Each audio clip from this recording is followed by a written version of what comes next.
রূপসা ঘাটের সংলগ্নে গিয়েছিলাম কালাবাগির ট্রলার থেকে কিছু মাল জিনিস আনতে। ছোটবেলার কথা মনে পড়ে গেল, তাই বাচ্চা কাচ্চারা রূপসা নদীতে গোসল করছে। দেখেন সেই মজা, সেই প্রচুর স্রোত। এইখান থেকে সাঁতরে 2 খুঁটির কাছে যেতে পারলাম না। এবার দিচ্ছে ডিগবাজি।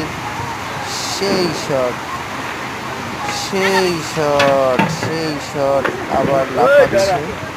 আমি এদেরকে দেখে খুব মনে পড়ে গেল সেই ছোট্ট দিনের কথা, তাই একটা ভিডিও ক্লিক করলাম।